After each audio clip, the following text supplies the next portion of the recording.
এক সাহাবীর মনের তামান্না ছিল সে যেন কবরেও কোরআন পড়তে পারে। তার ইন্তেকাল, তার ওয়াফাতের পরে তার কবর ছিদ্র হয়ে যায়, পাশ দিয়ে সাহাবী হেঁটে যায় তো কবরের ভেতর থেকে গুনগুন গুনগুন কোরআন তেলাওয়াত পায়। দুনিয়ায় ছিল আশিকে কোরআন, কবরের হায়াত তার ক্ষতির নয়, কবরেও সে আছে। কোরআনে কারীমের আশিক হিসেবে তিলাওয়াতরত হাকিমুল উম্মত থানবী রাহমাতুল্লাহি আলাইহি বলেছেন, হাফেজ জামিন শহীদ রাহমাতুল্লাহি আলাইহি হাফেজ কোরআন হিসাবে দুনিয়াতে অধিক কোরআন পড়তেন।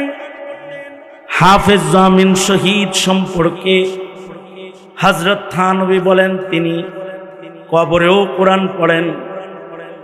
একজন হাফেজ জামিন শহীদ রাহমাতুল্লাহ আলাইহির কবর জিয়ারত করার জন্য গেছে। জিয়ারত করতে যায় কবরের পারে দাঁড়ায় দাঁড়ায় ইসালে সওয়াবের জন্য কোরআন মজিদ পড়তেছে। যখনই কোরআন মজিদ পড়তেছে, খুতুবাতে জুমা আফজাল মাইয়িত এর বর্ণনায় হযরত থানবী বলেন কবর থেকে হাফেজ জামিন শহীদ চিৎকার করে চিল্লে উঠছে। হাফেজ জামিন শহীদ কবরের পারে দাঁড়িয়ে থাকা তিলাওয়াতরত জিয়ারতকারীকে লক্ষ্য করে বলতেছে, কিরে আমার কবরের পারে কোরআন তেলাওয়াত করো, যাও কিসি মুর্দার पर जाके तिलावत करो, যাও কোনো মাইয়িতের কবরে যায় তিলাওয়াত করোগে। আমি শহীদ, मैं शहीद हूँ, मैं हाफिज हूँ, मैं जिंदा हूँ। আমি শহীদ, কবরে আমি মুর্দা না, আমি জিন্দা, আমি হাফিজুল কোরআন। এখনো আমি কবরে আল্লাহর কোরআন নিজে পড়তাছি। তোমার তেলাওয়াতে আমার তেলাওয়াতে আঘাত হয়, যাও কোনো মুর্দারের কবরে যায় কোরআন পড়ো। কোরআনে কারীমে সূরার ভেতরে শব্দের দিকে লক্ষ্য করে করে সূরার নাম আছে। নামল শব্দটি সূরায় আছে, সূরা নামল। নাস শব্দটি সূরায় আছে, সূরা নাস। ফালাক শব্দটি সূরায় আছে, সূরার নাম সূরাতুল ফালাক। আসরুন শব্দটি সূরায় আছে, তাই সূরার নাম সূরাতুল আসর। সূরার শুরুতে একটা কসম আছে। আল্লাহ তাআলা আল্লাহর কালামে কখনো কখনো কসম করে করে কথা বলেছেন। মানুষের ফিতরাত হলো মানুষ কসমের গুরুত্ব দেয়।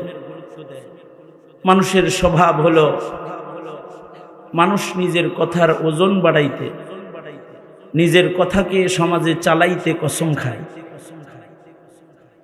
কাউকে যদি বলা হয় এই কাজটা তুমি করেছো, না আমি করি নাই, না তুমি করেছো, তুমি ছাড়া এমন কাম আর কেউ করতে পারে না, তখন নিজের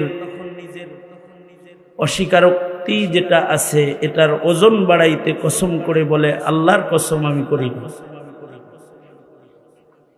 কসমের কারণে তার মুখের কথাটার ওজন হয়। সে তখন বলে ঠিক আছে, কসম করে যেহেতু বলছস তাহলে মনে হয় করস না। তার মানে কসম মানুষের কথাকে ওজনদার করে। কসমের কারণে মানুষের কথা ভারী হয়, বিশ্বাসযোগ্য হয়। ফিতরতে ইনসানের উপর।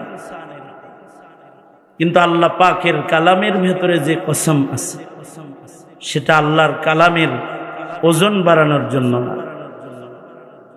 আল্লাহর কালাম এমনি ওজনওয়ালা। কোরআনে কারীম পুরাটাই আল্লাহ পাকের কালাম, কথোপকথন। এর শুরু থেকে শেষ পর্যন্ত আল্লাহর যত কথা আছে সকল কথাই ওজনওয়ালা, সকল কথাই সত্য কথা। কালামুল মুলুকি মুলুকুল কালাম, ওমান আসদাকু মিনাল্লাহি কিলা।